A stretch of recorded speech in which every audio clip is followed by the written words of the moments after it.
I didn't realize anything was wrong until I delivered her food for the third night in a row, and all 3 bags were still sitting untouched on her doorstep. And then, the man who walked up behind me said something I'll never forget. My mom's been dead for 2 weeks. This is the full true story of what really happened at that townhouse and what followed me afterward. My name's Jason, and I deliver food part-time after work. Nothing exciting ever really happens. Until this. 3 nights in a row, the same woman ordered the same meal at the same time. No contact, no messages. Just one simple request. Please leave at the door. The first night, I didn't think anything of it. But the second night, her food was still sitting there, exactly where I left it. Untouched. No animals, no weather damage. Like time had just stopped around it. By the third night, I already felt something was off. The street was too quiet. The porch light kept flickering, and the air felt heavy, like someone was watching me from inside the house. I set the bag down, and that's when a man suddenly approached me from the sidewalk. I've delivered food to hundreds of houses, tiny apartments, luxury homes, abandoned-looking places, college dorms, you name it. After a while, everything just feels routine. You drop the bag, take a photo, and move on to the next order. Nothing strange, nothing memorable. At least, that's what I used to think. But what happened to me just a few months ago, there's no routine that can explain it. I've tried talking myself out of it, tried convincing myself that I misread the situation, or that there was a glitch in the system. But the timestamps and the order history in my app still say otherwise. This is the story of the 3 nights I delivered food to someone who should have never been able to place an order. If you like real-style ghost stories, make sure to subscribe. We post new horrifying experiences every week. And if you've had something like this happen to you, send your story to us. You might hear it featured in a future episode. Now, let me take you back to the first night. It was a Thursday evening, kind of chilly, late fall. I was working the dinner rush, and my app sent me an order for a townhouse on Briarwood Court. I'd never delivered there before. The instructions were simple. Please leave food at the front door. No contact. Pretty normal. A lot of older customers preferred that. The route took me through a really quiet development. Rows of neat, narrow townhouses, where every porch light looked the same. I pulled up to the house, grabbed the bag, and walked up the 3 little concrete steps to the door. The porch light was off. There was no movement inside, no sounds, nothing. I set the food down, snapped the confirmation photo, and went back to my car. Easy. A few minutes later, I got the "Order received. Thank you" notification. Nothing strange, nothing weird. But that was the last normal moment of the next 3 days. The next evening, around the exact same time, I get another order. Same house. Same request. Please leave the food at the front door. When I pulled up, I instantly noticed something was off. The bag I had delivered the night before was still there. Same placement, same angle, same condensation marks on the plastic. My first thought was, okay, maybe she didn't realize it arrived. Maybe she forgot. Maybe she had mobility issues. I walked up quietly, kind of expecting the door to swing open or someone to call out. But again, nothing.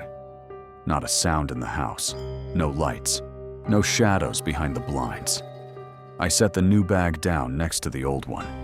This time, before I left, I knocked lightly, just to check if she needed help. No answer. I went back to the car, trying not to feel uneasy. But something about seeing 2 days' worth of untouched food, it didn't sit right with me. Still, People have their quirks. I didn't think ghost or anything like that yet. But the third night changed everything. Saturday night, same house, same time. Third order in a row. I drive up, and before I even step out, I see both bags still sitting there. Now the first one looks old, container fogged, paper starting to sag. That's when I finally feel real concern. There's no way she's receiving these. I grab the new order and start walking up the path when I notice a shadow moving near the door. Someone else is already there, picking up the old bags. A man, maybe late 30s, early 40s. Car keys in his hand. He looks at me sideways, confused. He says, can I help you with something? I tell him, hey, yeah, I'm delivering dinner for an older lady who lives here. She's ordered food 3 nights in a row. The man freezes. His face drains of color. What did you say? He asks. I deliver here, I repeat, holding up the bag. She places an order every evening. She leaves instructions to drop it at the door. He stares at the bags in his hands, then back at me, and he says quietly, my mom lived here, but she died 2 weeks ago. My stomach drops. I swear, the air around us got colder, not like a breeze, but like something pressing in. I laugh nervously, thinking maybe I misunderstood. Wait, your mom? This is her house? Yes, he says, but she's gone. She passed from a heart attack. I found her, right inside. He gestures toward the door. Then he says, and she lived alone. She didn't have a caretaker or anything. No one else has access to her phone or her accounts. I tell him, but I have proof. In my app. He steps closer, whispering almost, my mom. She always ordered dinner at the same time. Every night. She didn't cook much. But she's been gone. There's no possible way she ordered anything. My hands were shaking as I opened the app. There it was. Her name. Her address. Order history. Thursday. Friday. Saturday. Different meals each night. No glitches, no missing info. Paid electronically. All delivered. I showed him everything. He didn't even try to hide how shaken he was. He whispered, that's her account. That's definitely her account. He looked up at the darkened windows and swallowed hard. I don't understand, he said. Her phone should be turned off. It's charging upstairs, but I powered it off after I found her.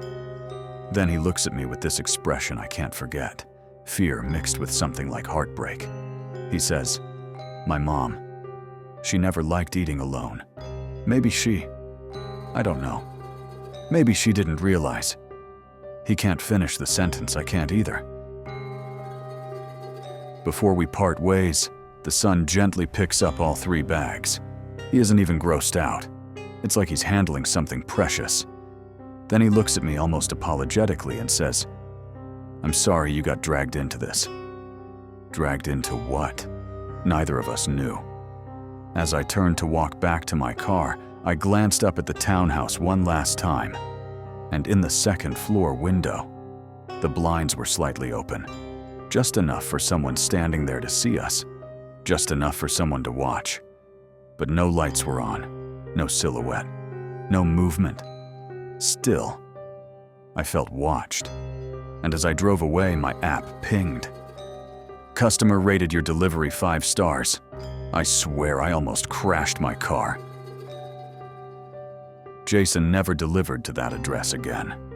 He called support the next day, told them the situation, and asked them to block the house from his route. They said they would, but the son never reached out, never asked for a refund, never disputed the charges. The orders were paid for, clean, legitimate transactions. To this day, the order history still exists in Jason's driver dashboard. 3 nights, 3 meals, 3 confirmations, all from someone who was already gone.